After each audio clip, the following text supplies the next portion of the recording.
sucesos que no tienen explicación, relatos que marcan a quienes los viven y testimonios que desafían a la lógica. Aquí se guardan todos. Bienvenidos a Expediente Extraño.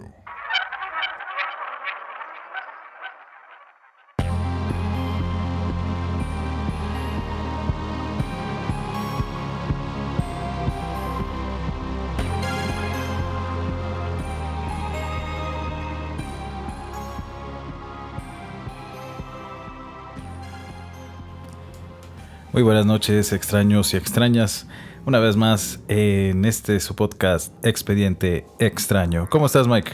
Muy bien, ¿tú cómo estás? Bien, bien. Pues nuevamente aquí reunidos, ¿no? Así es, episodio número 5. Veremos de un episodio donde hablamos con nuestro buen amigo Flippy, con Leonel Leal, que fue nuestro invitado especial la vez pasada, donde nos estuvo contando cosas bastante interesantes. Sí, no, la verdad es que he vuelto a escuchar, tengo que admitir que varias veces su historia y me sigue impresionando mucho varias cosas que nos contó. Yo creo que mucha gente se va a sentir identificada con lo que Flippy nos contó, porque pues no solo lo de sus sueños, también las cosas que alcanza a ver, algunas de sus experiencias que tuvo en casas de otras personas, que yo creo que hay mucha gente que tiene experiencias de ese tipo. Y pues aprovechando que lo mencionamos, pues invitamos a todos los que nos escuchan a irse al episodio número 4, donde tenemos esta llamada con el buen Leonel. Y verdad, escúchenlo, está muy interesante. Sí, y también aprovechar justamente que así como lo estás contando, fíjate que me llegaron algunos mensajes de algunas personas que efectivamente tienen tal vez no lo mismo, pero sí que se sintieron identificados con algunos pues sensaciones, o tal vez vamos a llamarle encuentros, ¿no? Entonces también quisiera aprovechar de invitar a los extraños y extraños que se animen.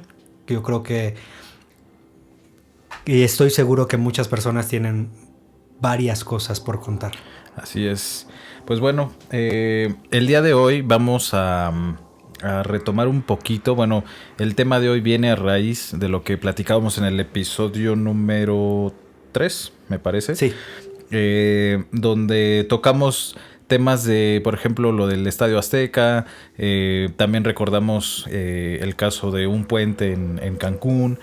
En el caso del Estadio Azteca, pues hablábamos de los obreros que pues terminaron, bueno, la leyenda de que terminaron sepultados ahí en los cimientos para que la construcción del estadio pues tuviera éxito.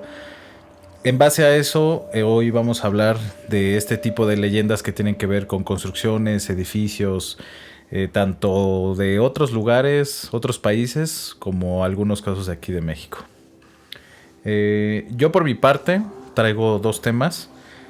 Una es la Casa de los Tubos en Monterrey, Nuevo León. No sé si has escuchado de eso. No. Bueno, vamos a hablar un poquito de eso más adelante. Y también de un tema que viene de Japón que se llama Itobashira.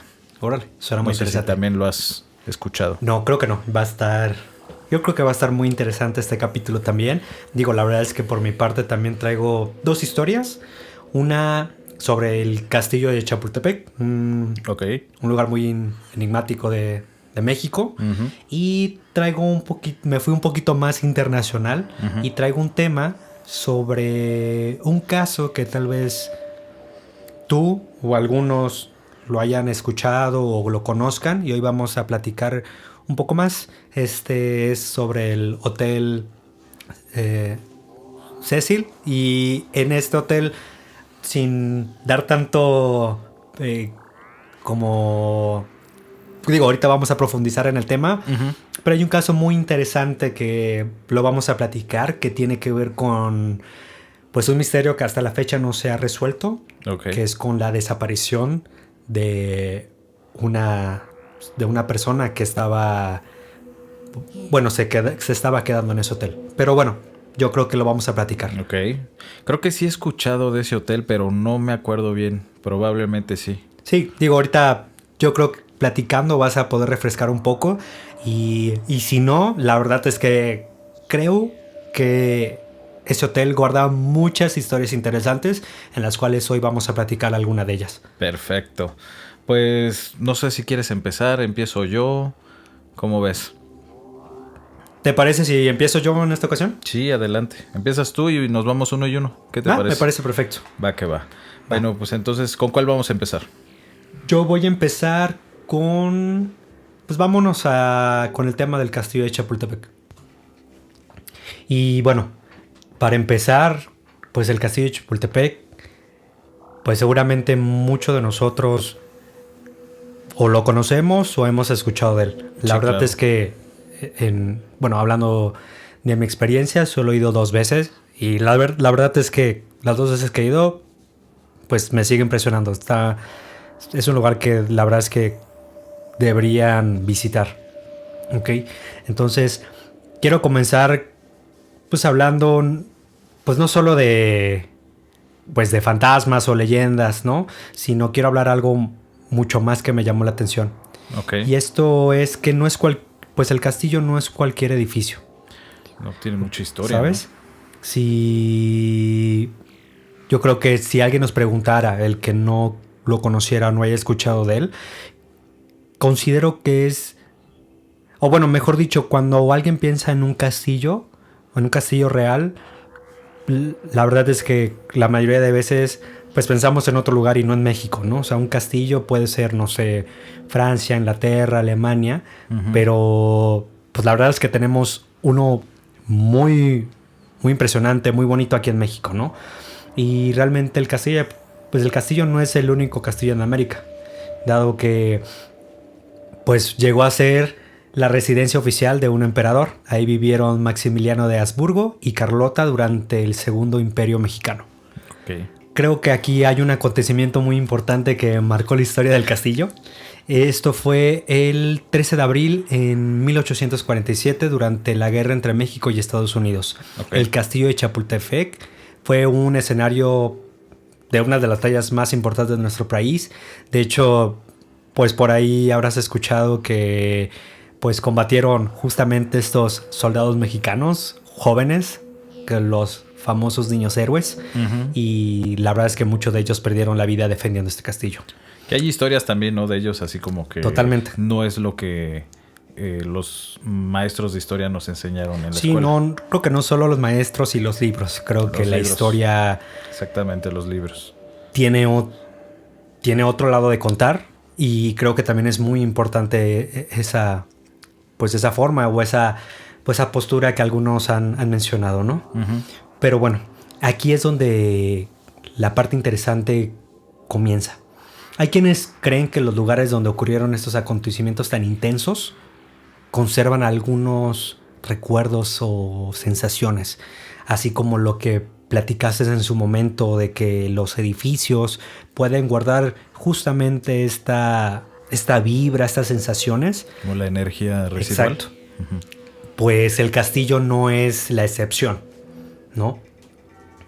Ahora sí que ha dejado una huella invisible que permanece con el paso de los tiempos, y quizás esa idea sea la que dio origen a muchas historias que rodean este castillo. Con los años, trabajadores, vigilantes y visitantes han contado y han empezado a contar sus experiencias muy parecidas entre ellas. Por ejemplo, pasos en corredores vacíos, puertas que parecen abrirse y cerrarse solas, y yo creo que una sensación que todos hemos sentido en algún momento, la sensación de que alguien te está viendo, te está vigilando, o inclusive te está siguiendo, ¿no? Y entonces algo muy curioso pasa en esto. Muchos aseguran que estos sucesos ocurren principalmente cuando el castillo está completamente vacío. Claro. ¿Okay? Entonces, digo, no existe una evidencia oficial o que haya con la tecnología que tenemos, no es como que haya unas fotografías, grabaciones que pudieran, pues justamente, ¿no? Como confirmar estas situaciones. Pero también es que estas historias llevan décadas siendo escuchadas y siendo contadas. Y justamente van acompañando, pues, los lugares, los pasillos, los cuartos de este castillo, ¿no? Y creo que esto le ha dado pie a que se ha convertido, pues, estas historias, más que historias, en leyendas, ¿no? Por toda la historia y el contexto que tiene el castillo, pues, llega a un punto en donde sabes o hay una ligera confirmación, yo diría, que pasa, ¿no? Como, no sé, creo que un castillo que guarda tanta historia y tantos años cuenta algo más, ¿no? Entonces vamos a empezar con te quiero contar y les quiero contar una historia que de todas las que hay me resultó muy... Sí, porque debe haber bastantes, ¿no? Hay muchísimas. Yo creo que inclusive si nos profundizamos en el tema, pudiéramos hablar todo un capítulo de él. Y la verdad es que por ser el castillo de Chapultepec, la verdad es que merece el honor de que al menos si te gustan mucho estos temas, yo invitaría a que los escuchen, los lean e investiguen, ¿no? La verdad es que hay temas muy buenos. Estaría bueno a lo mejor dedicar un capítulo a puras leyendas del castillo. ¿Y sabes que estaría también muy bueno? ¿Qué? Grabarlo en el bosque. Estaría muy interesante. Hay que platicarlo y planearlo. Estaría bueno. Pero bueno, retomando. Una historia que, como les comento, te quiero platicar, es la historia de la mujer de blanco. Ok. Según diversos relatos, es una figura femenina vestida completamente de blanco que aparece caminando lentamente por algunos corredores del castillo. Nunca habla, nunca corre y nunca interactúa con nadie. Simplemente avanza y desaparece. Algunos y muchas personas creen que podría tratarse de la misma Carlota. Otras personas piensan que de tantas historias y tantas personas que nacieron en ese lugar, pudiera resultar una de ellas, que realmente por muchas personas la describen igual. No hay una o dos personas que, como te comento, la describen con la silueta blanca, el vestido, inclusive comportándose de esa manera. No, hay cientos de historias y por supuesto las más allegadas y más acertadas son justamente las personas que trabajan en el castillo. Pero lo que resulta algo curioso es que muchas personas describen la misma escena. Y mientras investigaba sobre el tema me encontré con una pregunta, o me hice una pregunta bastante interesante. ¿Por qué casi todos los castillos en el mundo tienen historias de fantasmas? ¿O realmente será que la historia y el paso, y como lo comentamos, la energía hacen que ocurra algo extraño? ¿O será porque en algunos lugares pues han pasado sucesos, pues, no tan, vamos a llamarle buenos o positivos, ¿no? Estamos hablando que este castillo, pues, vio, sintió, vivió historias, batallas, enfermedades, tragedias que marcaron no solo a las personas, que inclusive dejaron esa huella, dejaron esa sensación en las paredes del castillo. Tal vez. Y tal vez así sea que los verdaderos fantasmas simplemente son recuerdos de quienes alguna vez estuvieron ahí. Tal vez ese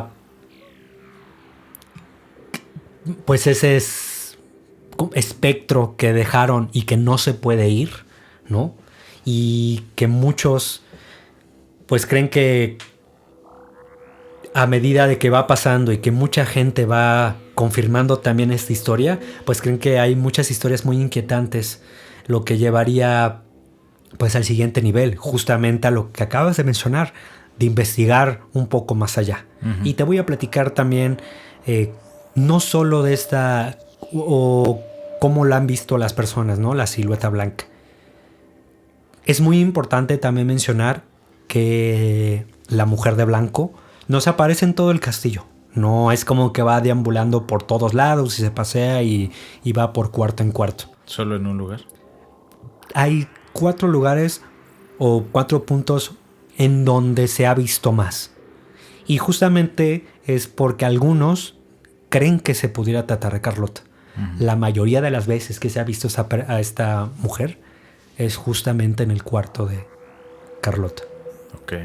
Algo que también les llama mucho la atención es que, si bien, digo, si me preguntas a mí ver alguna silueta, por supuesto me causaría mucho pues, miedo, escalofrío.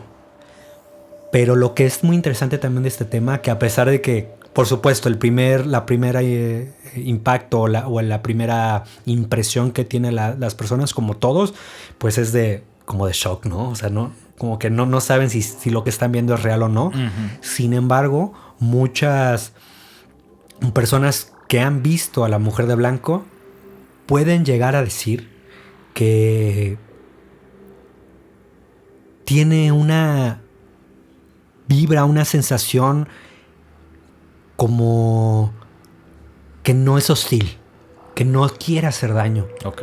Simplemente, y lo han descrito con una palabra muy concreta: está atrapada, no se puede ir.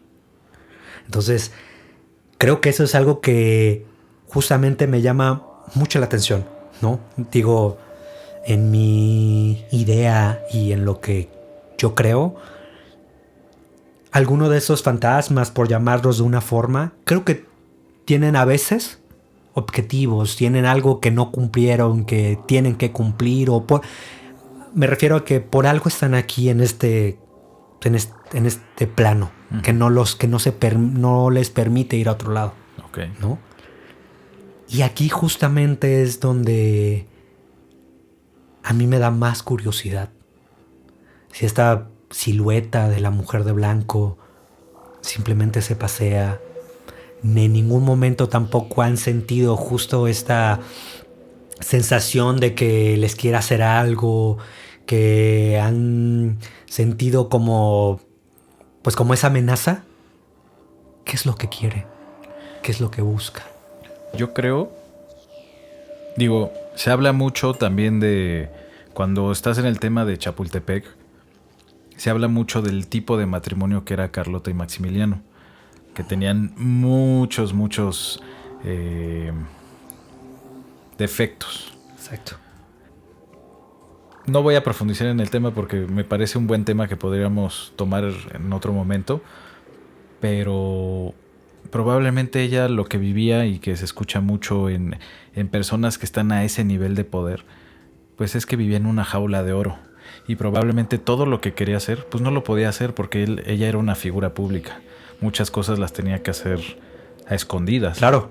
Entonces tiene muchísimas razones por la cual estar frustrada, ya sabes. Y justamente, ¿no? Yo creo que bien lo mencionas y qué bueno que creo que puedas llegar a hacer ese análisis, porque así es.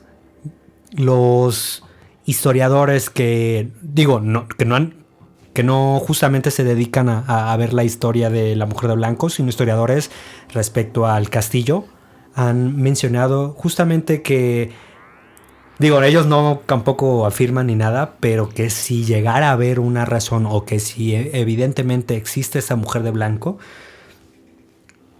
es que no se puede ir o no, sí, o se encuentra atrapada porque justamente toda su vida la vivió así.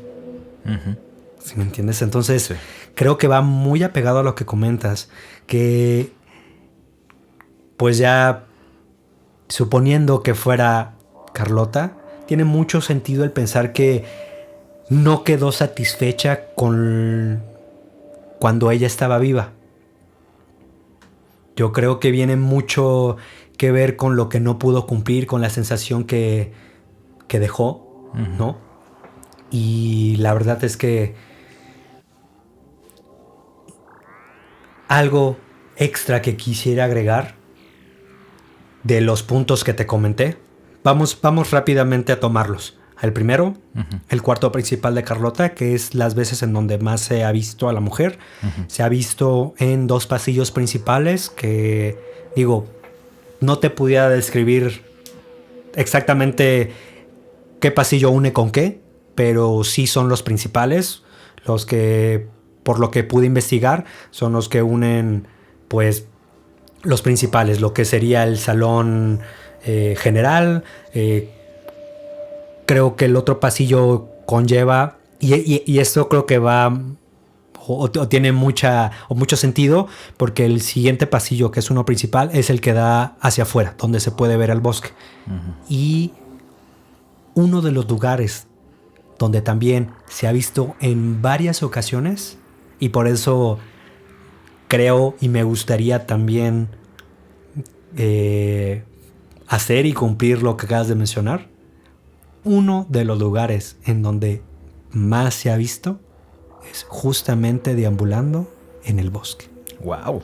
Como si saliera a tomar el aire, como si saliera a hacer una actividad cuando en vida hacía. Pues es que era su jardín, básicamente. Porque las personas que han visto que ha estado deambulando en el bosque la ven pasar, y algunas otras personas ven cómo del bosque camina y se mete al castillo y desaparece. Entonces, creo que estaría muy, muy interesante poder realizar esa actividad. Nunca sabemos con qué nos podemos topar. Igual y llevar algunas grabadoras de audio y probablemente captar alguna psicofonía o algo así. Por supuesto, digo totalmente con todo respeto que hay que tratar estos temas, pero estaría interesante. Pero creo que sí, yo creo que lo más inquietante de La Mujer de Blanco de Chapultepec no es justamente que alguien pueda comprobar que la ha visto, sino que esto que les estoy contando no es de ahorita.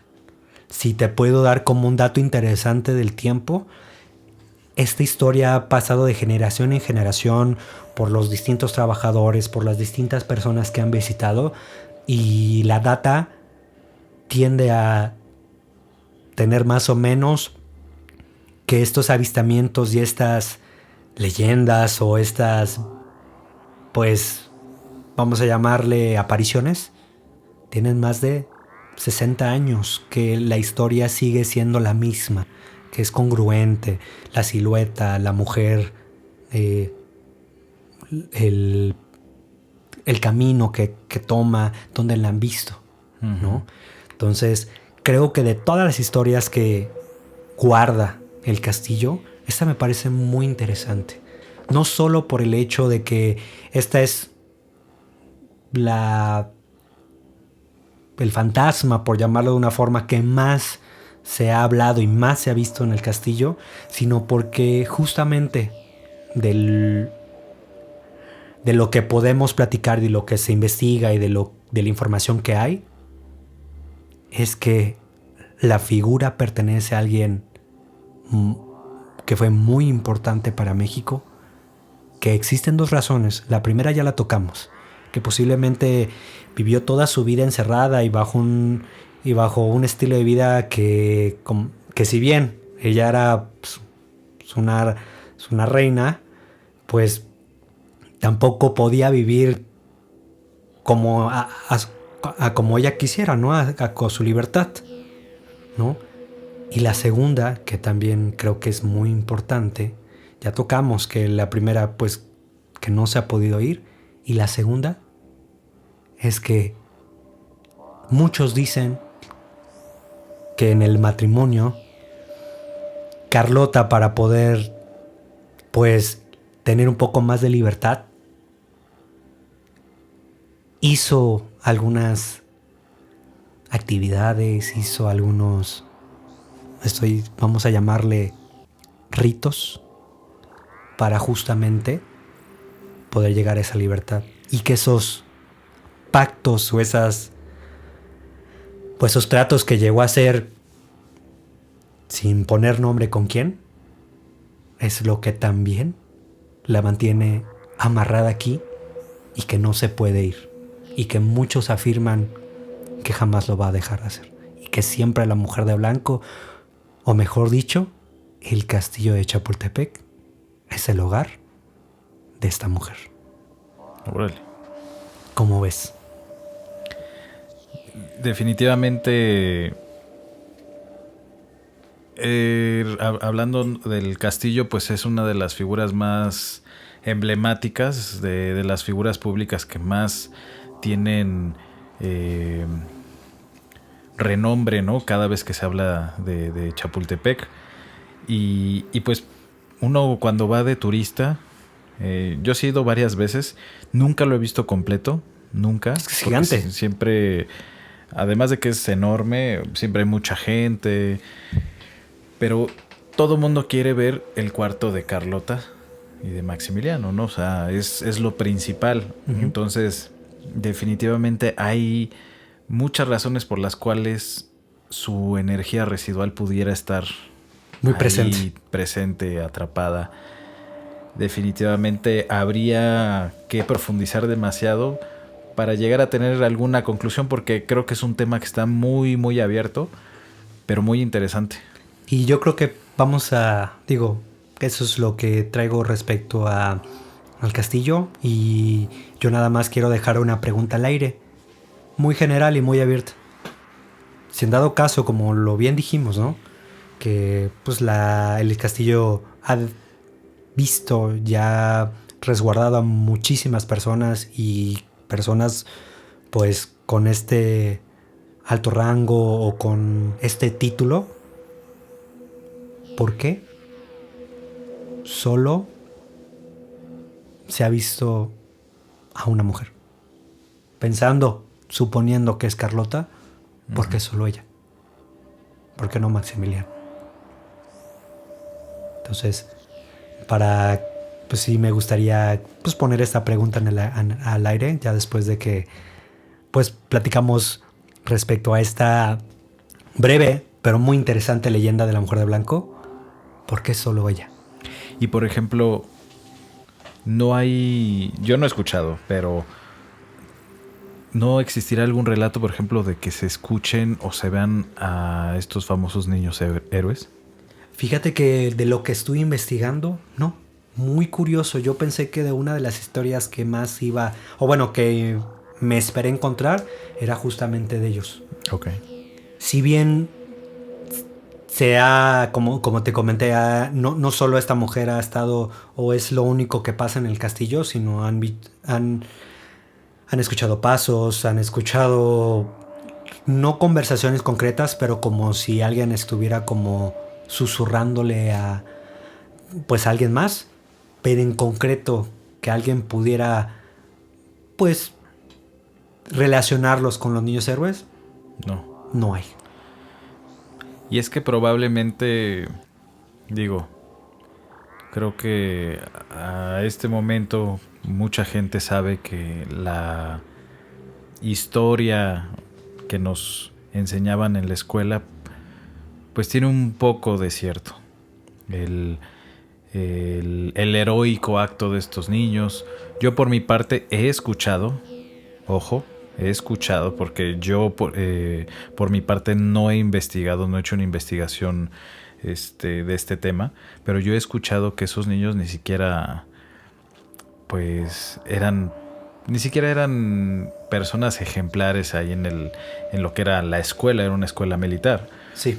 Y incluso he escuchado la historia de que ellos estaban en detención porque habían, no sé qué habían hecho, algo habían hecho mal, pero estaban en detención, estaban como castigados, y que muy probablemente el acto de aventarse con la bandera fue más un accidente que un acto de heroísmo, ¿no? Uh-huh. Entonces, igual y ni siquiera ocurrió, igual y también fue inventado, o sea, ni siquiera fue un accidente, ni siquiera ocurrió, igual. Claro. Y por eso no hay energía residual de eso, porque es un acontecimiento muy fuerte. Totalmente. No me extrañaría escuchar historias de jóvenes corriendo, gritando. ¿A cuánta gente no mataron ahí? Entonces, si no hay nada de eso ahí atrapado, pues tiene un poco de sentido el haber escuchado que todo lo que conocemos como historia de los niños héroes probablemente no sea verdad, ¿no? Sí. Digo, es uno de los enigmas de la historia, ¿no? Muy Pero interesante. yo creo que igual y lo podemos investigar un poco más y en dado caso que veamos que estos temas o este tema en particular llama la atención, podemos definitivamente profundizar y como dices, atrevernos y hacer ese capítulo en el bosque. Interesante. Muy bien. Pues bueno, ¿te ¿Tú qué parece nos traes? si paso con lo mío? Yo, como estamos hablando de México, pues voy a empezar con la Casa de los Tubos. Ok. Esta casa, yo me imagino que la gente de Monterrey debe de estar un poquito más familiarizada. Yo en lo personal nunca la había escuchado. Buscando este tipo de historias y leyendas sobre lugares en construcción y todo eso, me topé con esta y se me hizo muy interesante. Hay casas que se vuelven famosas por su belleza, otras por su historia, como lo habías comentado con el castillo de Chapultepec, y otras porque nadie logra explicar del todo qué ocurrió ahí. Ese es el caso de la Casa de los Tubos, una de las leyendas urbanas más conocidas de Nuevo León. Ubicada en Guadalupe, dentro de la zona metropolitana de Monterrey, en las faldas del Cerro de la Silla, esta construcción se convirtió durante décadas en un símbolo de misterio, abandono y terror local. No era una casa común. Su estructura estaba formada por enormes cilindros de concreto, rampas, desniveles, ventanales y espacios abiertos que la hacían parecer más una obra experimental que una residencia familiar. Ok. Vamos a poner para la gente que nos ve en YouTube, vamos a poner imágenes. Súper. ¿Te acuerdas tú de el programa de Power Rangers? Sí. ¿Te acuerdas cómo era la base donde vivía? ¿Cómo se llamaba? Sorgon, algo así. Uh-huh. Que tenía como unos cilindros. Sí. Haz de cuenta eso. Ok. Ahí en las faldas del cerro, muchos árboles y estos cilindros que sobresalen de los árboles. Muy, muy peculiar el diseño de esta casa. Ya vas a ver las imágenes. Desde afuera parecía una especie de laberinto moderno. Sin duda una casa extraña, pero inconclusa, vacía y durante muchos años abandonada. Por lo que volvió famosa la Casa de los Tubos no fue solamente su arquitectura, fue la historia que empezó a contarse sobre ella. La versión más conocida dice que un hombre mandó a construir la casa para su hija, una niña o adolescente que usaba silla de ruedas.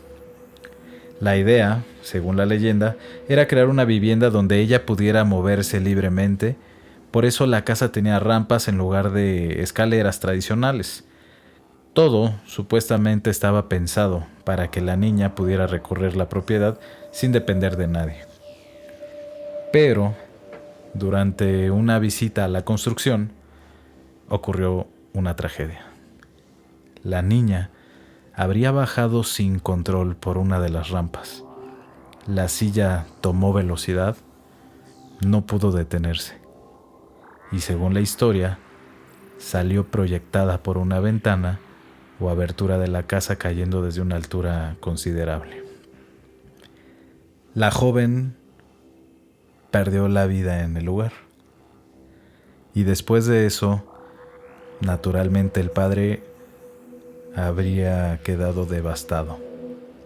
La obra se detuvo, la casa nunca se terminó y con el paso del tiempo el proyecto que supuestamente iba a ser un hogar se convirtió en una ruina. Una estructura abandonada con tubos de concreto, rampas sin terminar y espacios oscuros donde la gente empezó a imaginar lo peor. Algunas versiones agregan un detalle todavía más oscuro, que el padre, consumido por la culpa y la tristeza, terminó desviviéndose. Y así nació el mito. La Casa de los Tubos dejó de ser una construcción inconclusa y se convirtió en una casa marcada por la tragedia. Con los años comenzaron los relatos. Vecinos curiosos, exploradores urbanos, empezaron a decir que dentro de la casa se escuchaban ruidos extraños, risas infantiles, gritos, lamentos, pasos y sobre todo el sonido metálico de una silla de ruedas moviéndose por los pasillos. Ese detalle es probablemente el más inquietante de toda la leyenda. Hablamos del sonido de un rechinido, algo que avanza lentamente por una casa vacía, como si la niña siguiera recorriendo las rampas que supuestamente fueron construidas para ella. También se dice que algunas personas llegaron a ver una silueta infantil en los ventanales, una figura pequeña, a veces inmóvil, a veces asomándose desde el interior, como si alguien observara desde adentro de los tubos de concreto. Y si a eso le sumamos décadas de abandono, grafitis, oscuridad, cristales rotos y personas entrando de noche sin permiso, el lugar se vuelve el escenario perfecto para una historia paranormal. La casa parecía embrujada incluso antes de que alguien contara una historia de fantasmas, y así la casa fue construyendo una segunda estructura, no de concreto, sino de relatos, una capa de historias encima de otra, hasta convertirse en una de las leyendas urbanas más famosas de Monterrey, la Casa de los Tubos. Órale. Quiero buscar una imagen, nada más para que te des una idea. Sí. Rápidamente. Entonces, esa construcción a la fecha sigue ahí. Sí. Ok. Ahí sigue. A quien nos escucha, pues puede poner en Google rápidamente la Casa de los Tubos Monterrey. De casualidad tienes el dato de... ¡Wow! ¡Wow! Está muy extraña. Está muy creepy, ¿no? Sí, totalmente. O sea... Esto yo creo que es su mejor momento. Ok. Así me imagino que iba a quedar. O probablemente igual y ya la remodelaron, ¿eh? No sé si esta foto sea más reciente. ¿Sabes de quién? ¿De casualidad tienes el dato de quién es el propietario? No. ¿No? No. No tengo ese dato. Y fíjate que de todos los sitios donde estuve leyendo parte de los reportes y la leyenda, no lo mencionan. Qué curioso, ¿no? No lo sé. Pero sí, o sea... Wow, no, está...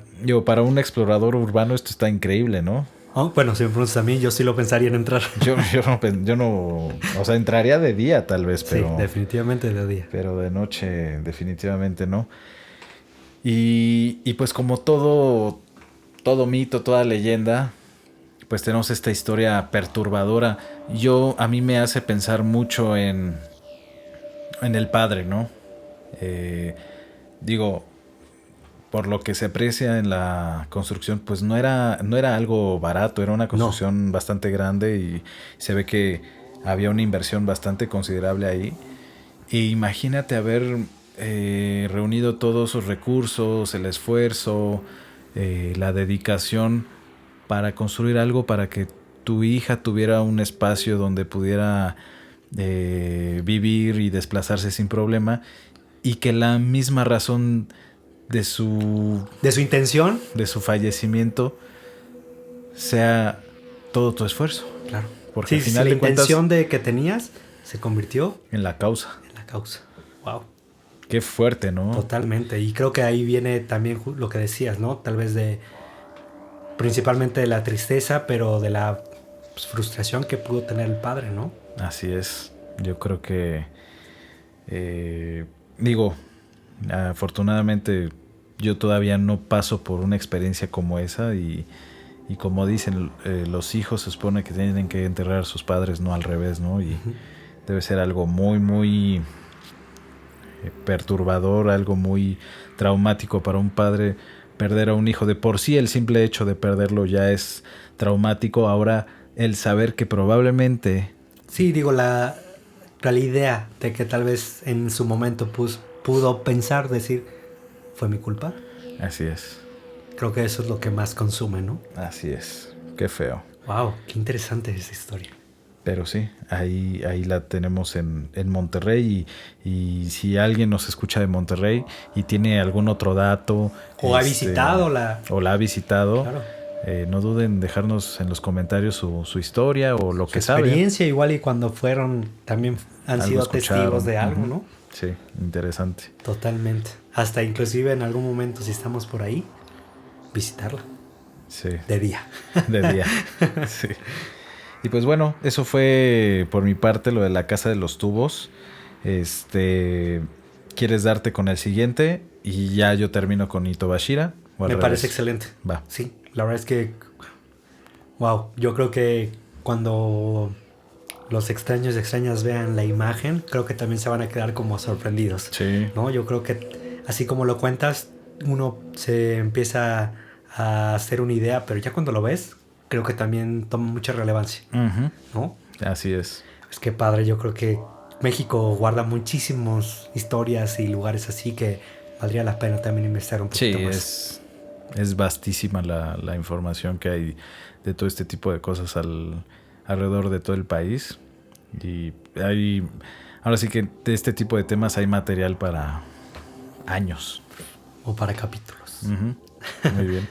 Pues mira, yo hoy también te quiero platicar sobre particularmente una historia.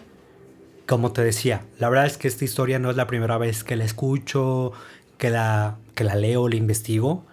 Y tal vez contándola tú te pudieras refrescar o alguna extraña que nos esté escuchando. Posiblemente también escucho esta historia.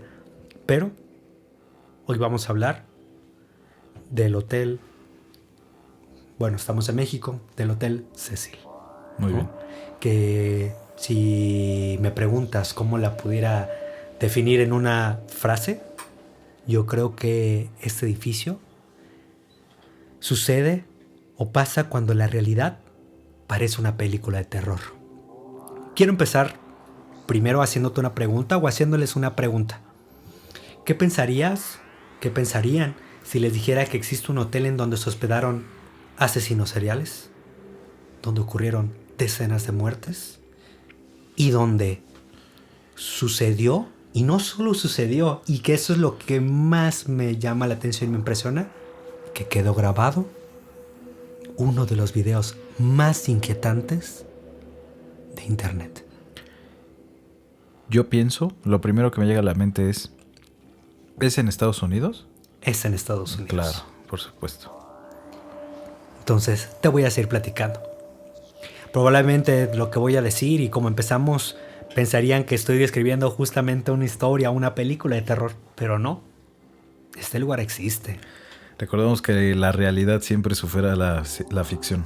Justamente. Y este lugar existe. Y hasta la fecha está ahí. Y por lo que pude investigar, digo ya no como antes, pero la curiosidad, al fin de cuentas, también pues ha servido de marketing. Y lo comento porque el Hotel Cecil a la fecha sigue abriendo sus puertas. ¿Ok?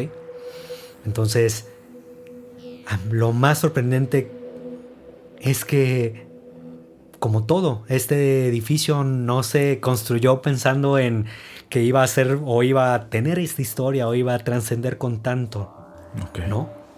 Este hotel abrió sus puertas en la década de 1920 y se construyó justamente para esa época, un proyecto con una visión grande, pensando que iba a ser, y eso es lo que querían hacer, tener el hotel más elegante y lujoso de ese momento.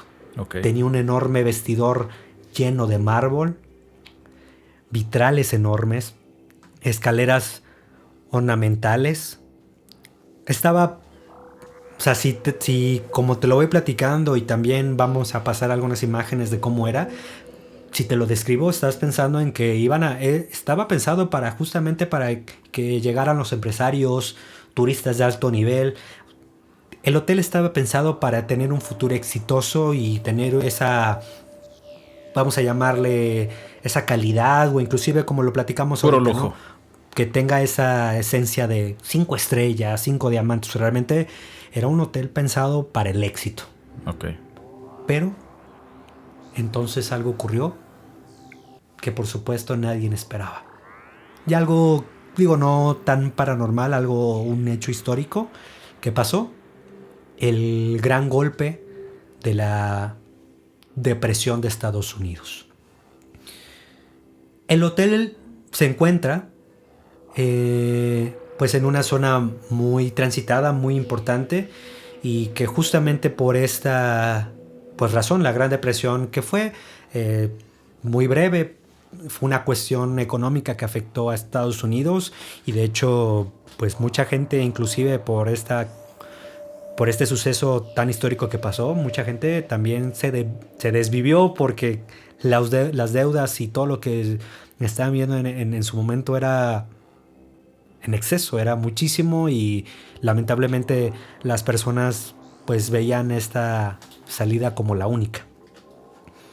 Entonces, al pasar esta situación, el hotel empezó a perder esa esencia, empezaron a pues ya no hubo tanto flujo de los visitantes, y por supuesto, ¿de qué vive un hotel? De eso.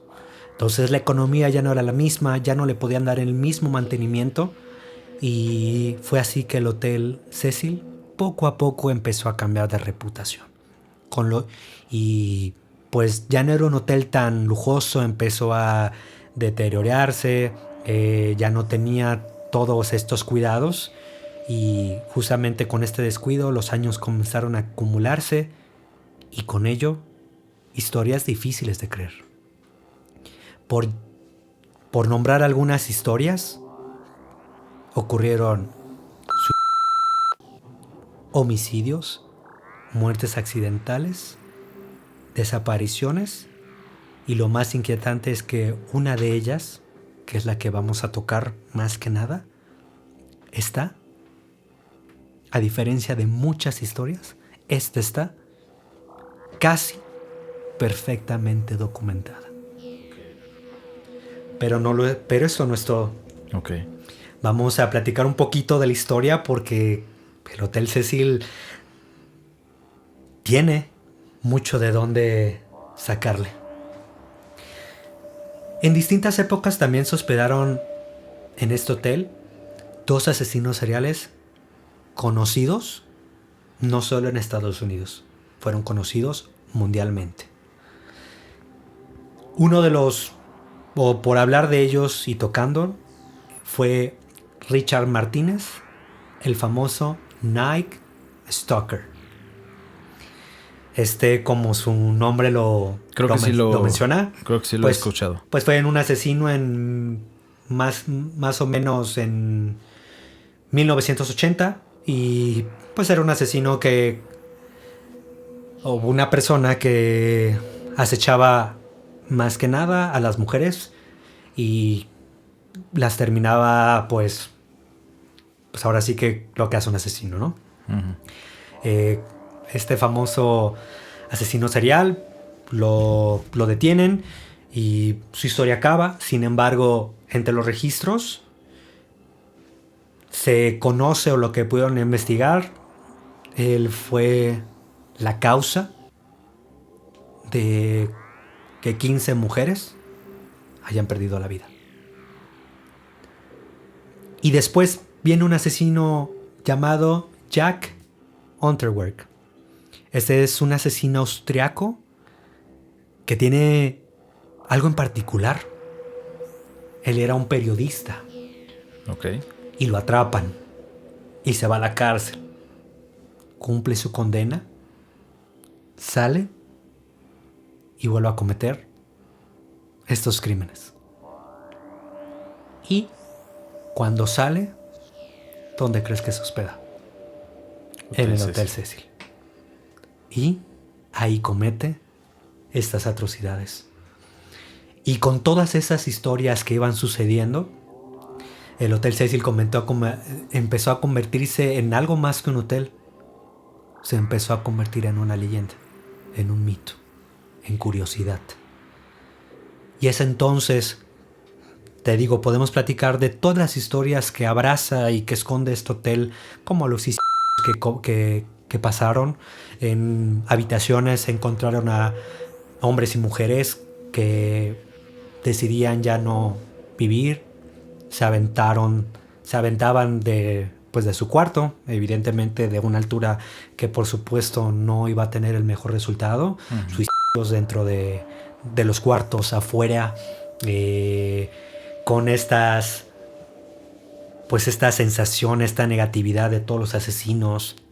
Inclusive hay algunos comentarios que hubieron crímenes, pues no solo de estos, sino crímenes de secuestros donde tenían y tuvieron se registra y hay un dato que hubo una mujer que estuvo más de 2 meses encerrada en un cuarto.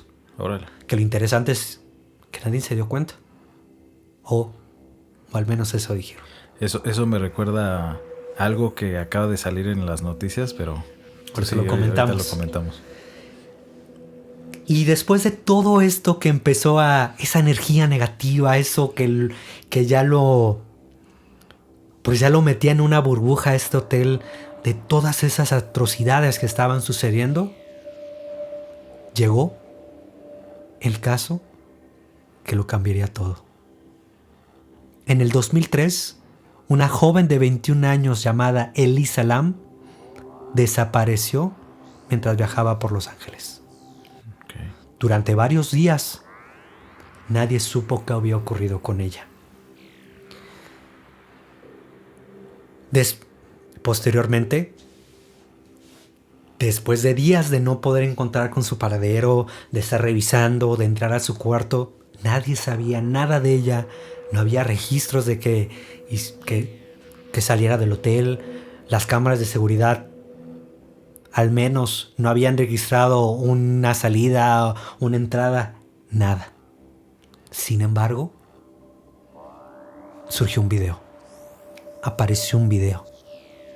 Y la mayoría de las veces cuando ves un video dices, esto lo hizo el hotel, pudiera ser por muchas razones. O un aficionado compartió este video, etc. El video cobra mucha relevancia. ¿Por quién lo compartió? Porque lo comparte justamente el departamento de policía.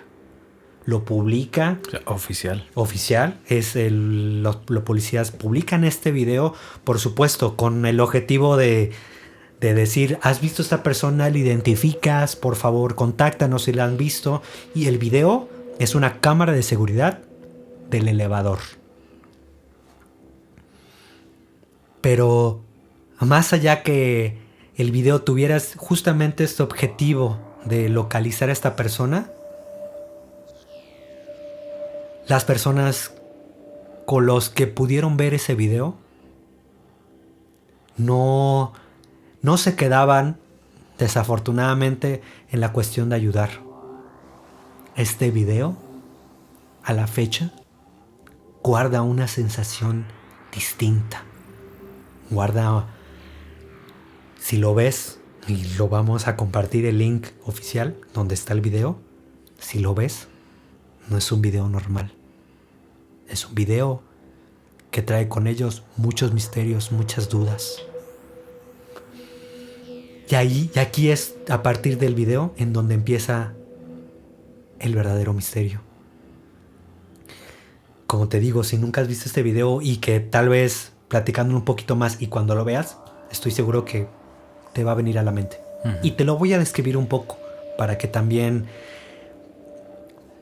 puedas ver de qué va el video. En el video se observa la cámara de seguridad, como te digo, desde el punto de vista de un elevador.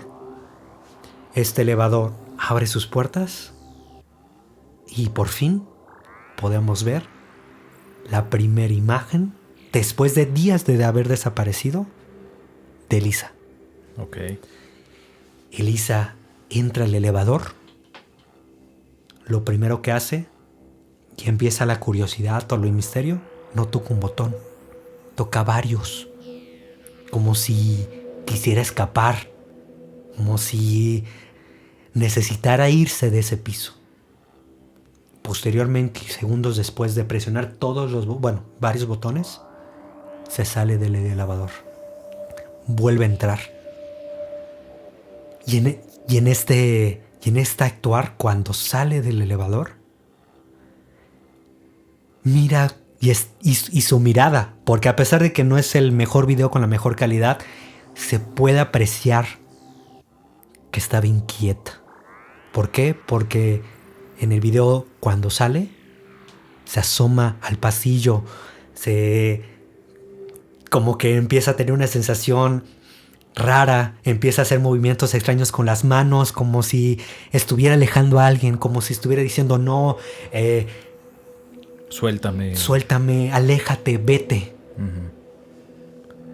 Y lo impresionante es que cuando hace estos movimientos, perfectamente en el video uno se puede dar cuenta que parece reaccionar, que parece hablarle algo que solamente ella puede ver. Y lo más perturbador de esta grabación es que nunca aparece otra persona. A pesar de los múltiples y constantes miradas hacia el pasillo, estos movimientos extraños con las manos de alejar a alguien, de esa reacción de miedo. El video concluye con que se sale del elevador y cierra. Y de ahí no volvieron a saber de Lisa ya. No volvieron a conocer. Ella se mete al elevador. Ella se mete al elevador. Ajá. Como te platico es que en que te lo voy platicando me viene a la mente estas imágenes que de verdad cuando lo veamos estoy seguro que me vas a poder o te va a dejar esa sensación. Okay. Pero bueno, ella entra, hace todo, aleja a lo que ella pues está huyendo y sale del elevador. En ese momento el elevador cierra sus puertas y es la última grabación y es la última vez que se ve a Lisa. Ok. ¿Te parece si hacemos una pequeña pausa para ver el video? Para tener la imagen que tú tienes. Me parece excelente. Obviamente vamos a tratar de que este video salga en el video del episodio. Y si no, por lo menos dejamos el link, ¿va? Me parece excelente. Vamos a una pausa y regresamos. Ok, tenemos el video. Va. Ok, ella es Cecil, ¿no? Elisa. Digo Elisa, Cecil es Sí, usted. Pero mira. Ok, sí, aprieta. Entra, todo normal, ¿no? O sea, como una persona que simplemente. Sí, ahí pareciera que no hay nada. Lo único raro ahí es que pues aprieta 1, 2, 3, 4 pisos diferentes. Y mira, se empieza a asomar como si. Ajá, se asoma rápido para ver si viene alguien, ¿no? Y mira, ahí ya como que se recarga de un solo lado. Y se pone a la esquina, escondiéndose. Ajá. Eso es una. Ok. Y pues afuera no hay nadie. Y lo interesante es que tampoco el elevador Se cierra cierra tan rápido, ajá, ¿no? ya tardó mucho en cerrarse. Ahí se vuelve a asomar. Como que... Muy sigiloso, como que. Mira. Ok.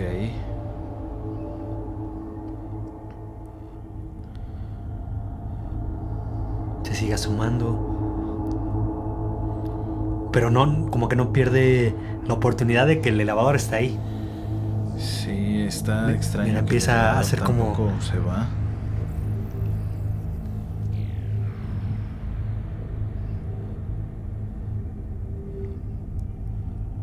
Ahí digo, no se percibe bien, pero se ve que tenía como las manos alzadas. Uh-huh.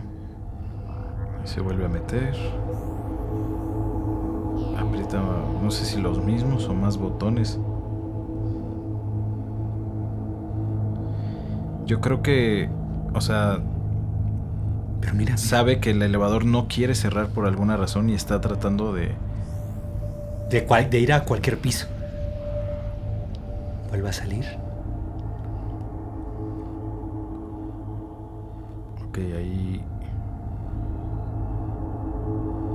empieza como hablar con alguien, ¿no? como si le estuviera explicando algo a alguien. Ajá.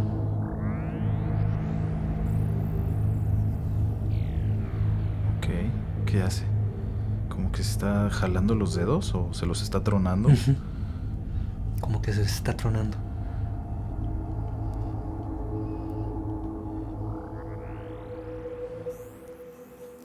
Ahí acaba el video.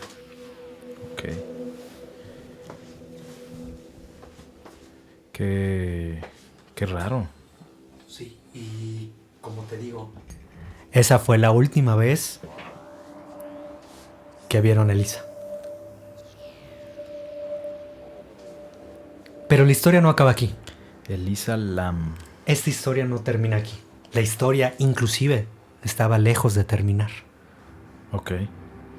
Como lo vimos en el video, lo último que se ve es como sale del elevador y, el video acaba. Hay algunas versiones un poco más extensas en donde se ve que el elevador lo cierra y no vuelven a saber de ella. Sin embargo, días después de este video, empezó a ocurrir algo muy curioso en el hotel. Algunos, o inclusive varios huéspedes que estaban en ese momento, comenzaron a quejarse. Decían, y no por ruidos o por no como conversaciones, no porque les tocaran la puerta, que eso ya era algo normal de alguno de los visitantes. Eso lo digo. Y de hecho el hotel pues ya pensaba que iba a ser una de estas quejas, ¿no? De que ya era muy habitual que hicieran, que ellos hicieran. Fíjate que estoy viendo el video que es un poquito más extenso. Me llama la atención que cuando la puerta está cerrada, no sé si tú lo notaste, pero pareciera que hay como una nube de humo adentro del elevador. Sí, la verdad es que no solo tú lo notaste. Digo, ya viste el video y no es un video, si bien tampoco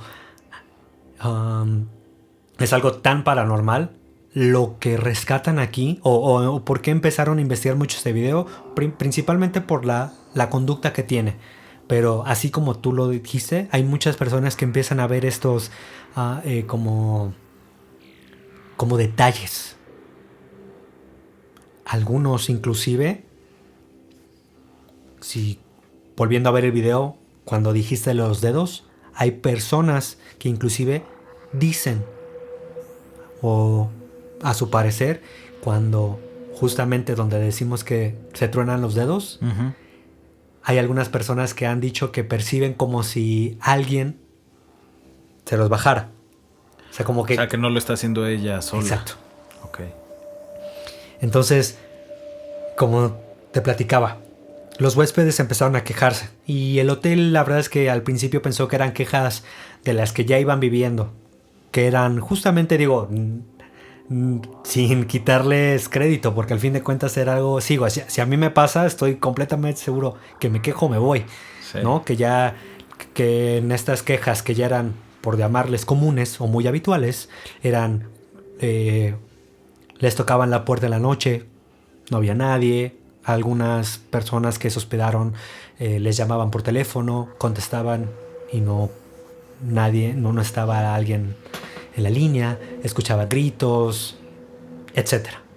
Siempre los hoteles tienen este tipo de casos, ¿no? Sí, de detalles, ¿no? Yo tengo un primo en Quintana Roo que trabaja en hotelería y no sé si tenga más, pero me ha contado de un caso de ahí, de un hotel muy interesante y que es tan repetitivo, es tan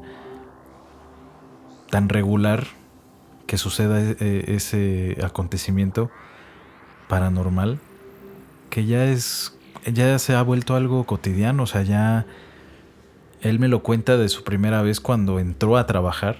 Wow. Y la gente pues ya le decía, sí, Ya sabemos. ajá, es lo de siempre. Dios, qué fuerte, ¿no? De que pase tantas veces que ya lo normalicen. Y justamente esto pasó en Hotel Cecil, ¿no? De que ya era algo que... ¿Qué más pueden hacer? ¿Qué harías? O sea, ¿qué se hace?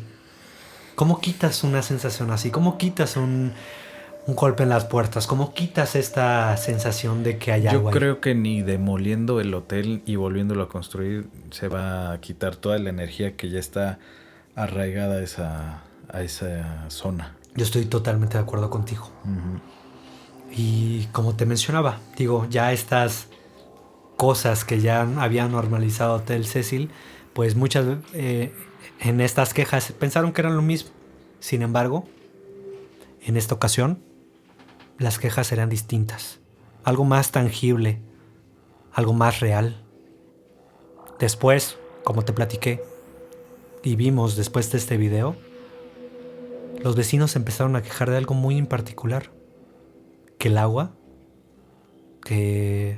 con los que se lavaban los dientes, con los que se bañaban, tenía un sabor extraño. Qué asco. Tenía un olor raro. Inclusive que la presión era baja. Como si estuviera... Y que con esto, alguna estaba bien. Ok. ¿Ok? Las quejas no fueron unas, fueron varias. Fueron casi de todos los huéspedes. Por lo que, pues ya, como lo platicábamos, ya era algo distinto a las quejas normales y el hotel, entre sus buenos actos y lo que tal vez sí pudieran controlar, empezó a investigar. Pasaron días de estas quejas intentando solucionar. Y es cuando pasa y da un giro muy interesante esta historia. Revisando todas las tuberías, el único lugar, la única respuesta tal vez, era ir al origen, o mejor dicho, de donde sale el agua. Este hotel tenía una particularidad, que los depósitos de agua, en vez de estar de manera subterránea, estaban en el techo, en la azotea del hotel. Ok.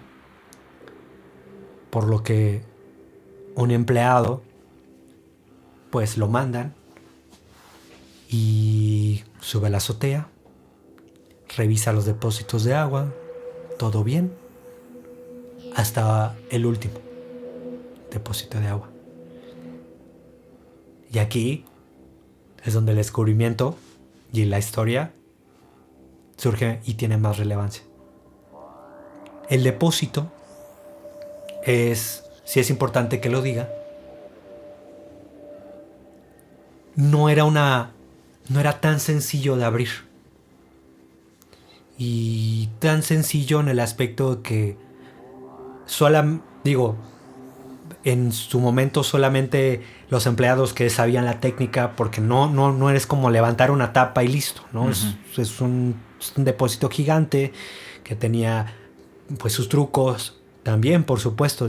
Vimos en el video a Elisa, no era al menos aparenta no ser una mujer con exceso de fuerza, por lo que no era tan fácil pues como acceder a estos depósitos. ¿Y por qué lo cuento y por qué lo digo? Porque justamente en este depósito el cuerpo de Elisa Lam se encontraba dentro. Obviamente. Ya desaparecida y con todo el tiempo, evidentemente. De que encuentran el cuerpo al video, ¿cuánto pasó? Del video al cuerpo pasan más o menos como unas dos semanas. Dos semanas que ellos tienen como ese dato. Y esto, estamos hablando de que el video se encontró. Sin embargo, a Lisa la tenía, antes del video, ya tenía semanas que la estaban buscando. Y la buscaron en todos lados, en las escuelas, porque ella creo que fue a una convención. La buscaron por todos lados. Por todos lados. Posteriormente sale el video, la policía solicita la ayuda, y es donde la historia empieza a tener este giro distinto. El empleado, después de creo que 2 semanas más o menos, encuentra a Lisa. Y como te comento, pues dan la noticia, y con la noticia empiezan a salir, yo creo que preguntas que todos nos haríamos, o en su momento pues yo también. ¿Cómo habrá llegado hasta ahí? Uh-huh. ¿Por qué? Porque si nos damos cuenta en el video, Elisa se sale del elevador. Y no hay otro video en donde se vea que suba. Digo, por supuesto, pudiera haber subido por las escaleras, ¿no? Pero era algo probable. A mí me llama la atención, por ejemplo,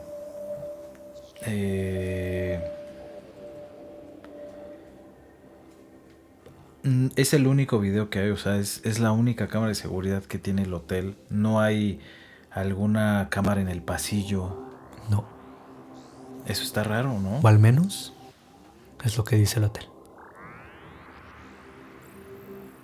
Y con esto es que a mí me salen estas preguntas de cómo llegó hasta ahí, Uh-huh. cómo logró acceder hasta la azotea, qué ocurrió realmente aquella noche y por qué, y qué relación tiene su comportamiento ese día y de esa manera en el elevador. Es una incógnita que creo que nadie va a poder resolver, porque al final de esta historia, la investigación oficial, así como tú bien lo preguntaste, concluyó que no existían más pruebas, que no existía algún detalle, alguna prueba que haya participado algún tercero, o que haya un posible sospechoso. Uh-huh. Y al tener todas estas incógnitas y tener tantas dudas, decidieron clasificar esta muerte como accidental. Pero nuevamente, híjole, ¿cómo llegó ahí? ¿Cómo cerró la tapa del depósito? Una cosa es abrirla. Sí. Y pero ¿cómo la cierras por dentro? ¿Cómo la cierras por dentro? Porque la tapa estaba totalmente y bien cerrada y sellada. ¿Cómo lo logró? ¿De quién estaba escapando en el video, no? ¿De quién estaba escapando? ¿Y con quién interactuaba? Y como te digo, ¿no? Realmente la historia concluyó en que pues fue una muerte pues accidental, al no tener otra prueba o al no tener un sospechoso. Lo más fácil fue concluir que así fue. Sí me gustaría comentar que posteriormente se investigó que Elisa padecía esquizofrenia o algo así, de un trastorno bipolar. Ok. Digo, no pero es... aún así hay cosas que no se explican con eso, ¿estás de acuerdo? Lo comento porque efectivamente, no soy experto y no te puedo decir efectivamente en qué consiste la bipolaridad. Pero tampoco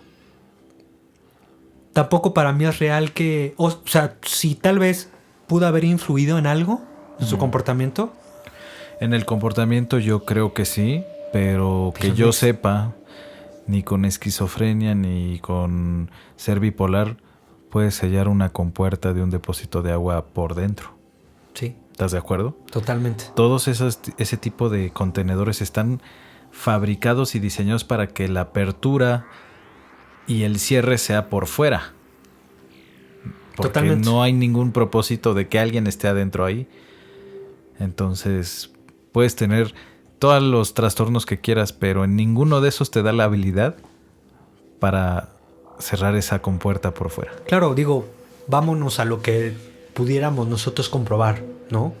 Porque tal vez en una investigación mucho más profunda en su momento, igual y poder hacer como recrear el hecho, ¿no? De que, bueno, vamos a ver si sí es posible de que alguien se pueda meter y cierre, ¿no? Pero a las luces no es tan fácil. No voy a decir imposible, pero no es tan sencillo. Sí, claro. Y por supuesto, después de que le encontraron, que pasa todo esto, pues las teorías empezaron a salir de todo tipo. Con el video que vemos, una actividad paranormal, e inclusive se llegó a plantear una cuestión de algún experimento o alguna conspiración del hotel y de algún huésped que nadie sabe, que nadie supo de él. Y digo, así con lo que te platico, un sinfín de hipótesis, de así como lo estamos diciendo, que oye, cómo entró, cómo cerró, hay miles de hipótesis, hay miles de teorías que pueden llegar y que algunas inclusive que pudieran abrirte un poquito más el panorama y otras que totalmente se desvían de algo que no creo posible. Es que es que el caso me parece muy interesante. No solo por esta historia que totalmente hizo que el hotel viviera uno de sus acontecimientos más trágicos y que le diera tanta noticia, sino que por lo muy breve que te platiqué, el hotel venía resguardando, el hotel venía mantenía toda esta energía negativa desde que hace mucho. Desafortunadamente el paso de toda esta gente fue dejando esa pizca, esa sensación de, por llamarlo de una forma, de maldad, ¿no? De odio, de todo lo que pasó. Por supuesto, si llevamos esto a la lógica y de tanto suceso trágico y de tantas noticias malas, esa energía se debe de quedar. Y eso tampoco es algo que podemos ignorar. Y lo curioso es que a pesar de que las quejas, como te platico, que van desde un toque de puerta, desde la sensación rara, el hotel Cecil no necesita un fantasma, no necesita, y lo digo pues con toda la educación, no necesita el fantasma de Lisa que esté deambulando para que el Hotel Cecil sea uno de los edificios o uno de los lugares pues con una actividad muy fuerte y con tantos sucesos tan extraños, ¿no? Entonces su historia ya parece una película. Y por supuesto, con todo esto, muchas personas han dicho que el hotel está maldito. O que el acúmulo de tantas tragedias es que ha llevado a que este hotel lleve esta esencia con sí mismo. Y esa es la historia del Hotel Cecil y de la historia de Lisa. Por lo que me cuentas de los asesinos que se hospedaron ahí, la historia de Lisa, también es otro tema de donde sacar mucho jugo, ¿no? Ese hotel debe tener una y más historias aparte de las que ya comentaste. Totalmente. Qué interesante y híjole, cuando hay un caso así con evidencia, documentación, no sé si es mejor o peor que, por ejemplo, una leyenda antigua donde no tienes un documento, no hay fotos, no hay videos, no hay nada, pero al menos pudieras tener una historia que cumple un ciclo, termina y te quedas con eso, ¿no? Pero aquí en el caso del caso de Lisa, pues tienes evidencia, tienes este caso está ocurriendo en una época más o menos actual. 2013. Pero no tienes una conclusión, no tienes una explicación para el final de esta historia, fecha, ¿no? Es una historia que se va a quedar así. Hasta la fecha es una historia que difícilmente vamos a poder saber la verdad. Ni modo. pues bueno, creo que nos quedamos con ganas de saber más de este hotel. Yo creo que podría ser un tema que podemos retomar, a lo mejor con las historias individuales que existen dentro de este, así como el de Elisa. Y pues nada, curiosamente me di cuenta en el video y lo comentaste, Elisa pues es de origen, o al menos de ascendencia asiática, ¿no? Uh-huh.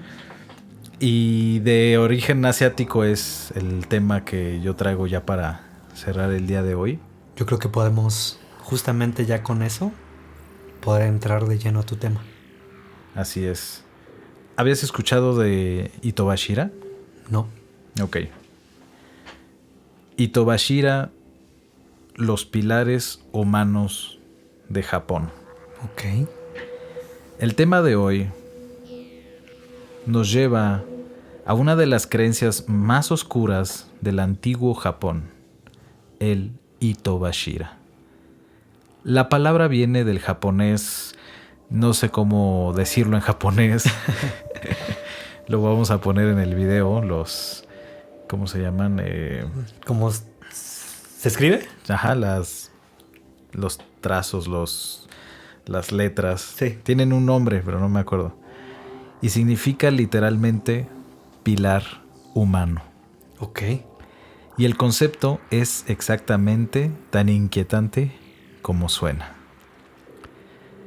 Según esta antigua creencia, una persona podía ser sacrificada y enterrada debajo o cerca de los cimientos de una construcción importante, como un castillo, un puente, un dique, una muralla o incluso un túnel.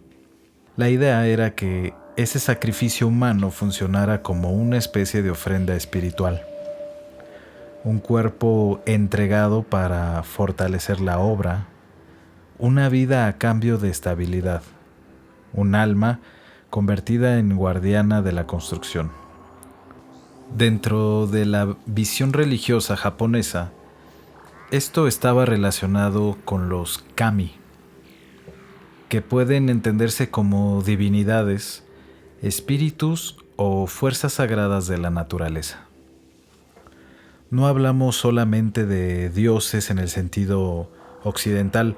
Los kami podían estar asociados con montañas, ríos, tormentas, bosques, piedras, fenómenos naturales o lugares específicos.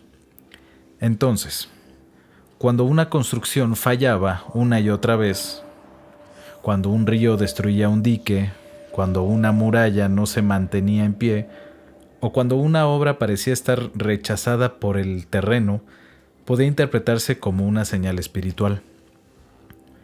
Como si la naturaleza no aceptara esa intervención humana. Y ahí entraba la lógica del Itobashira. El sacrificio buscaba apaciguar a esos espíritus, pedir permiso, calmar la furia de la tierra o asegurar que la estructura resistiera inundaciones, terremotos, derrumbes o ataques enemigos. Era una idea brutal, pero dentro de su contexto tenía una lógica ritual. Si la construcción necesitaba un alma para mantenerse en pie, entonces alguien debía convertirse en ese pilar. No de piedra, no de madera, sino humano. El origen de la creencia. Una de las referencias más antiguas al Itobashira aparece en el Nihon Shoki, una crónica japonesa del siglo VIII. ¡Wow!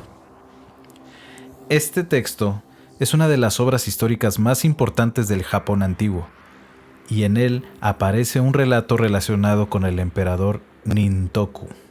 Según la historia, durante su reinado se intentaba construir o reparar una serie de diques, pero las estructuras no dejaban de romperse. El agua los destruía una y otra vez, como si la obra estuviera condenada al fracaso. Entonces, el emperador habría recibido un mensaje en sueños. En ese sueño, se le indicaba que 2 hombres debían ser sacrificados para que los diques pudieran completarse. Uno de esos hombres murió como parte del sacrificio. El otro, sin embargo, logró evitar su destino mediante una prueba dirigida a la divinidad del río. Este detalle es muy importante porque muestra que el Itobashira no era visto solamente como un acto físico de construcción, sino como una negociación con lo espiritual. No se trataba únicamente de poner un cuerpo bajo tierra y ya. Se trataba de resolver un conflicto entre humanos, naturaleza y fuerzas invisibles. Ok. Para la mentalidad moderna, esto suena extremo, incluso monstruoso. Pero en ese contexto, una inundación, un derrumbe, o una construcción que fallaba repetidamente podían interpretarse como algo más que un problema técnico. Podían ser señales, advertencias, manifestaciones de una voluntad superior. ¿Dónde se aplicaba el Itobashira? El Itobashira se asocia principalmente con grandes obras de infraestructura, especialmente aquellas que dependían de estabilidad, resistencia y protección. Por ejemplo, los castillos. En el Japón feudal, un castillo no era simplemente una residencia elegante, era una fortaleza militar, un centro de poder político y un símbolo de autoridad. Si sus muros caían, no solo fallaba una construcción, fallaba el poder de quien la mandaba levantar. También se relaciona con puentes y diques. Y aquí tiene mucho sentido dentro de la lógica antigua, porque el agua siempre ha sido una fuerza temida y respetada. Un río podía destruir cosechas, arrasar aldeas o romper estructuras enteras. Si una obra hidráulica fallaba constantemente, podía creerse que el espíritu del río estaba molesto. También existen relatos vinculados a murallas, túneles y caminos. Todas estas construcciones tienen algo en común. Buscan dominar o atravesar la naturaleza.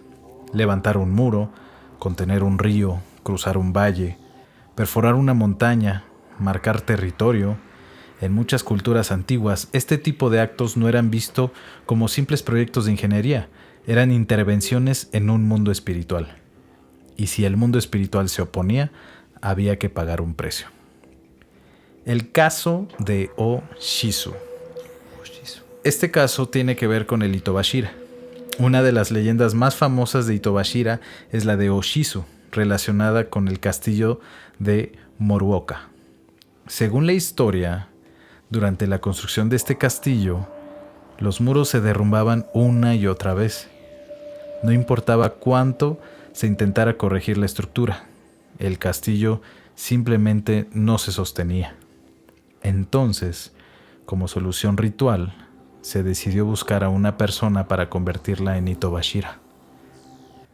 La elegida fue Oshizu, una mujer pobre con discapacidad visual. Y aquí la leyenda se vuelve todavía más trágica.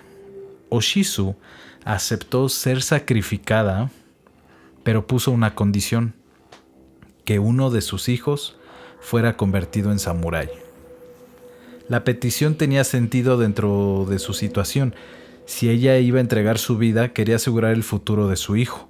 Convertirlo en samurái significaba darle honor, posición y una vida muy distinta a la pobreza de la que venía. Así que Oshizu fue enterrada bajo los cimientos del castillo. Después de eso, según la leyenda, la construcción finalmente se mantuvo en pie. El sacrificio había funcionado, o al menos desapareció. Eso creyó la gente. Pero la promesa hecha a Oshizu nunca se cumplió. Su hijo no fue convertido en samurái. Y entonces el relato cambia de tono. La historia ya no habla solamente de un sacrificio para estabilizar una construcción. Habla de una traición. Una mujer entrega su vida para que un castillo pueda levantarse, pero aquellos que se benefician de su muerte no cumplen su palabra. Y según la leyenda, el espíritu de Oshizu no descansó. Cada primavera, lluvias intensas e inundaciones aparecían alrededor del castillo. La gente comenzó a llamarlas las lágrimas de Oshizu. No eran solamente lluvias, eran el llanto de una mujer sacrificada, una presencia recordando que su muerte no fue honrada, una deuda que volvía cada año con el agua. El simbolismo detrás del sacrificio en el caso de Oshizu, muestra algo fundamental del Itobashira. El sacrificio no era visto únicamente como muerte, sino como transformación. La persona sacrificada dejaba de ser solo una persona, se convertía en parte de la construcción, en su base, en su protección, en su memoria. El cuerpo quedaba oculto, pero su presencia seguía activa, como si esa vida entregada siguiera sosteniendo el peso de la obra. Esta historia pues tiene muchísimos años. Lo interesante es que era algo hasta cierto punto pues consensuado. Claro. Ambas partes estaban de acuerdo. Era un sacrificio casi voluntario. No como las historias con las que nos hemos topado, donde pues prácticamente nadie le avisa al que va a ser el sacrificado. Uh-huh. Simplemente te toca y ya. Te tocó y ya. Pero es interesante cómo pues esto tiene mucho más tiempo, ¿no? Viene de hace muchos años. Y cómo está tan arraigado en una cultura donde a lo mejor no se le veía como una leyenda o mito urbana, sino como un hecho histórico donde las figuras de poder usaban esta técnica para apaciguar divinidades de la naturaleza y que así las construcciones pudieran perdurar. Claro.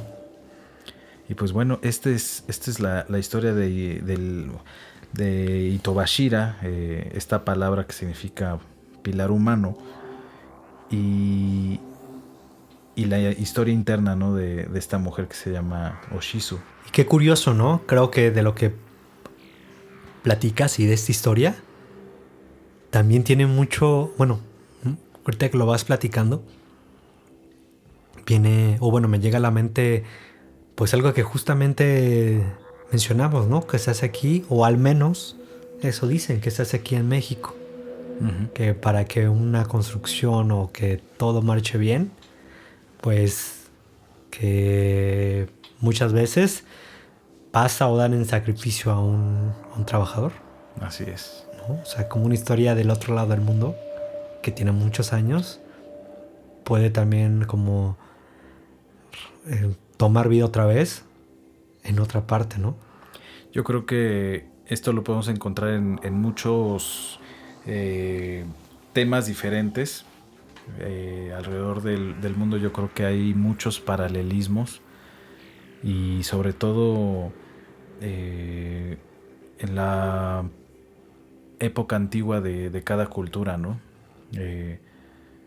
Simplemente como ahorita lo vemos, a lo mejor allá tiene más tiempo, no sé, a lo mejor aquí los aztecas también hacían algo parecido, yo no he escuchado de ello, pero probablemente haya algo por ahí, no lo sabemos.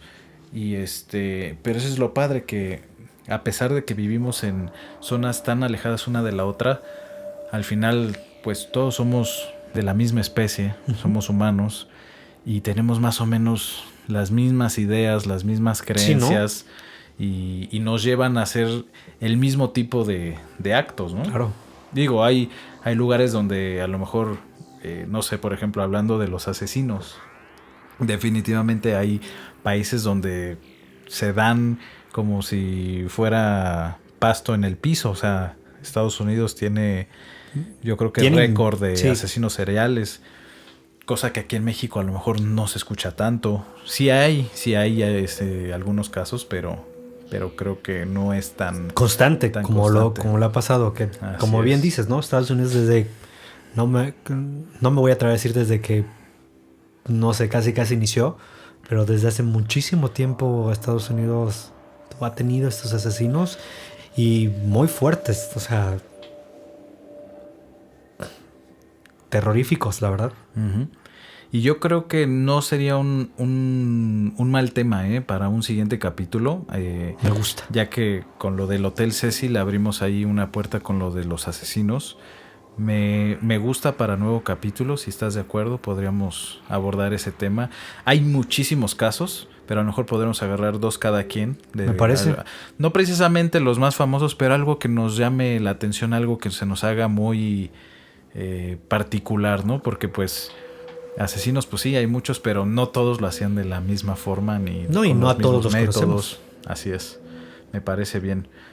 Pues yo creo que con esto podemos ir concluyendo el episodio de hoy. ¿Algo que quieras agregar? No, sin embargo, creo que me quedo con... Bueno, en este episodio me quedo con muchas dudas. Pensando justamente también en... aunque no tiene mucho que ver el caso de Loteses y con lo que acabas de comentar, creo que siempre va a ser muy fascinante ver las conductas humanas. Entonces yo creo que me quedo con muchas dudas en este episodio. Totalmente creo que son temas muy, muy padres, muy interesantes. Y yo creo que sí, me gustaría y creo que sería un buen capítulo hablar de estos personajes que los conocemos como asesinos seriales. Me parece igual una excelente idea. Pues bueno, antes de irnos, como siempre, los invitamos a seguir escuchando nuestros episodios, a seguir acompañándonos en este proyecto. Y por supuesto, si te gusta este contenido, si te gusta el trabajo, el proyecto que estamos haciendo aquí, te invitamos a darle like, compartirlo y por favor suscribirse. No cuesta nada, es un botoncito y listo. ¿Qué te Sí, parece? con eso yo creo que nos ayudarían mucho y por supuesto, como siempre, invitarlos a que se animen. La verdad es que con lo que conocemos y sabemos que hay muchísima gente, extraños y extraños, que nos escuchan y que nos van a lograr escuchar, que tienen historias y experiencias fascinantes. Y nuevamente a mí me gustaría hacer la invitación a todos los que se animen, que nos puedan comentar en los videos, que nos pueden hacer comentarios, nos pueden hacer llegar sus experiencias, correos al correo oficial que vamos a dejar marcado en el link.